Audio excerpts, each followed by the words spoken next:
Now, on Capitol Hill tonight, politicians of both parties are posturing over how to cut America's debt. While they fiddle around, in the real America, they're struggling with the hardest times many Americans have ever seen, and a sense that something terrible has gone wrong in the supposedly most powerful country on earth. In his 1930s novel, The Grapes of Wrath, John Steinbeck wrote of the Joad family uprooting from Oklahoma to find work, they hoped, in California. Our economics editor, Paul Mason, has retraced the journey.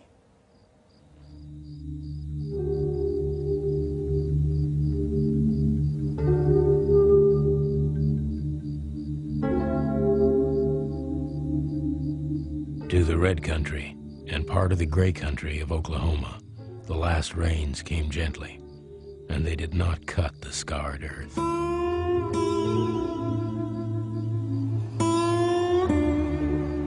So begins Steinbeck's novel, The Grapes of Wrath. The events it describes happened 80 years ago.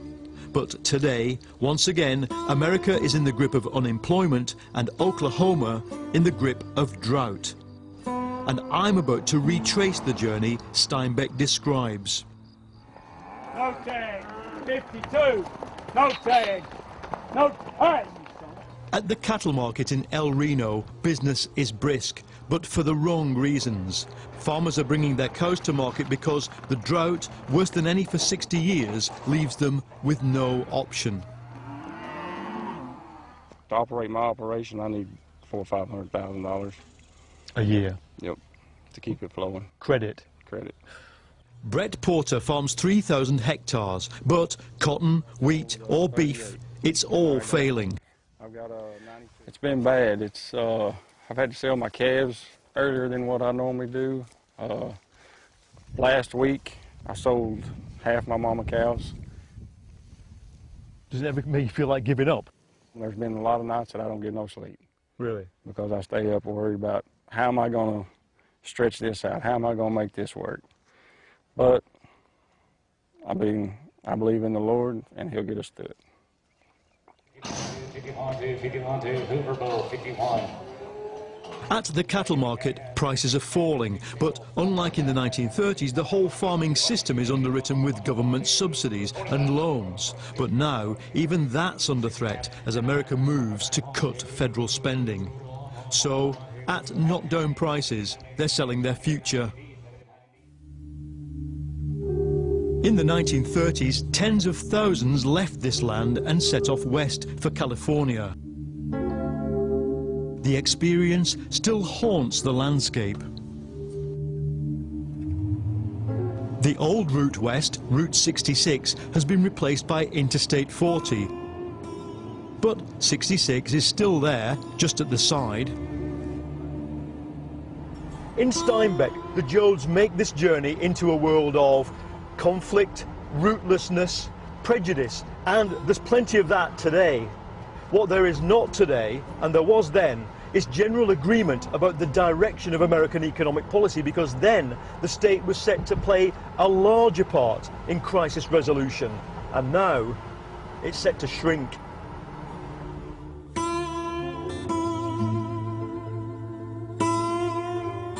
The journey through Texas and New Mexico takes you into a whole different landscape. Today, it's normal for Americans to move home to look for work. The rootlessness that shocked Steinbeck is almost a way of life. As a result, amid the desert, boom towns and boom suburbs that have now turned to bust. The families learned what rights must be observed. The right of privacy in the tent, the right to keep the past black, hidden in the heart, the right to talk and listen. That's how Steinbeck describes the camp for homeless migrants the Joad family turned up in. Joy Junction is a modern shelter for the homeless. Normally, the families who come here are coping with drink, drugs, domestic violence, but now there's a new kind of customer, the American middle class. I'm Larry Antista. This is my daughter, Michelle. We're here because of the economic times. My spouse took off on us, and that cut our income in half, and we lost our place, and here we are. They've been living like this for 3 months. He's a truck driver by trade, but he can't find work, so he works for his welfare payments, $300 a month. Michelle, aged 14, is still at school. Do the people at school know where you sleep every night? No, not really. You don't tell them? No. Why? They didn't ask, so they don't tell them. So you don't show up as homeless, even in the school statistics? No. The sort of rich of America really, and the media, really understand that every night thousands of people are bedding down like this? No. No. And what would you say to them if you could speak to them right now? If they could live just like one day of like our lives, they'd see how hard it is and like how good they have it. Because a lot of them complain about what they got, which is really dumb. This man was, not long ago, the manager of a vehicle fleet. They lived in a motel, but his unemployment money ran out. You know, when those secure jobs, when you lose one and you have to downgrade, then you have to downgrade your lifestyle, and sometimes those bills, they start racking up, and you only get further and further behind, and after that it catches up a couple months, then you start losing stuff. Yep. Cars start getting took, can't pay your note, you end up here. Ma'am, can I ask you how it's been for you to cope with all this? It's stressful. What's the toughest thing? I mean, you've been here how many nights now? We're going on our second week. Second week. And what's the hardest thing about it? Well, just having my kids here. Yeah. Them. Yeah. That'd be my #1 concern. The experience of Albuquerque gives me a whole new take on the motels that have been flashing past me on the freeway. Look closely, and many of them are housing the hidden homeless. What role does a place like this play in the whole housing and homelessness system? Huge. Many of our folks, for the first 7 to 10 days of each month, on the first or thereabouts of each month, they get their government SSI welfare check. They spend some or all of that on getting a room for 7 to 10 days. Then once the check runs out, they emigrate or migrate down to Joy Junction. So it's like an alternating system? It is. It's a reminder of the basic fact about this recession. It's a housing crisis. Many Americans can't afford to put a roof over their head, and home repossessions are still rising.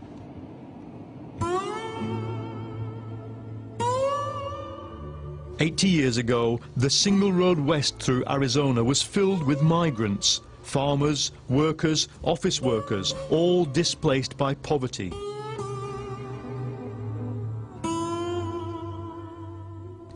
This landscape of cactuses and vast canyons must have seemed to them like a different planet.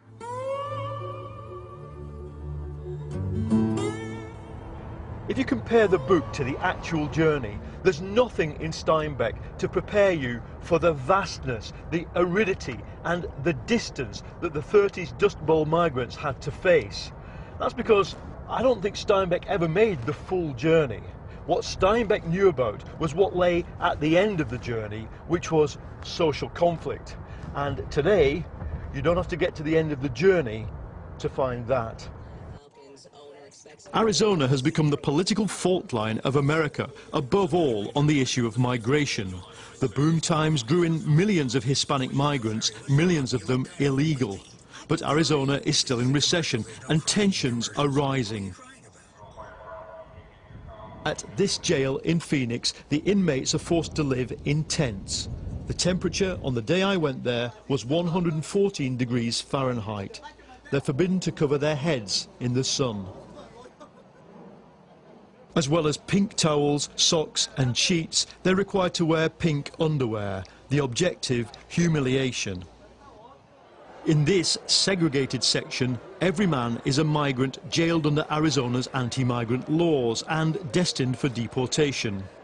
Under a law called SB 1070, if you're stopped by the police and can't produce documents to prove your legal residence, you've committed an offence. Other laws criminalise the hiring of illegal migrants, transporting them. You don't have a name anymore. You become a number, and they call you alien, as if you were from another planet. Fernando Lopez was picked up for driving without a license. He spent a month in the prison system and is now on bail fighting deportation. How do young Mexican men live? What kind of jobs do they do? Housekeeping, landscaping, restaurants. Every restaurant you're gonna find Mexicans in the back. What makes people come here? Since it is so inhospitable, these laws have been building up, why do people still come? It's really, really hard for them to live over there. So they don't have any other option than to go to other country. And I don't know, probably the best option is the United States. But the migrants keep on coming. In the car parks, at hardware stores, here and across America, men wait for casual work, for cash. As for the families, at this Hispanic community center, there is trepidation. Actually, we're living in a state with fear. We can't even go to the store. We can't even go out like we used to do it, like take the kids to the park, zoo, or take them somewhere to the mall. We can't even do that because now the kids are even fears that the police might stop their parents or might stop us. So right now we just stay home and we don't do nothing. We just stay there. At the office of the man in charge of law enforcement, there's a daily protest. But fear is what he's aiming at. They're leaving. They don't want to go into the hot tents. Or they worry about the sheriff rounding them up in the workplace or coming into our county. That's why they're leaving. If you can do it in this county, you can do it across the United States if people have the will to do it and fight the politics or not care about the politics or the Hispanic vote or the employers hiring cheap labor. And to the argument that migrants do the jobs nobody else will, the sheriff, who speaks for many here, says this. That's the biggest insult to the greatest country in the world for politicians to say, nobody else will do these jobs. What are you kidding? Every time we go into a business and drag the people out working illegally, they get tons of people applying for the job that are U.S. citizens. We have an economic problem in this country where you have 10% unemployment. You have people from all professions that will wash cars to make money for their families. So you're trying to tell me that nobody will do these jobs? That's a cop-out. The last part of the Jodes journey would be the most arduous and tragic. They'd run into strikes, vigilante squads, roadblocks.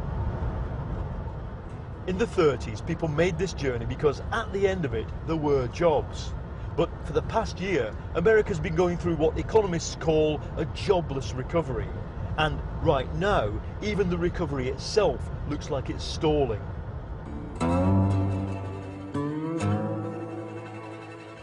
In the book, the Jodes cross the Mojave Desert by night, and at dawn they come to the San Joaquin Valley. They drove through Tehachapi in the morning glow, and the sun came up behind them, and then suddenly they saw the great valley below them.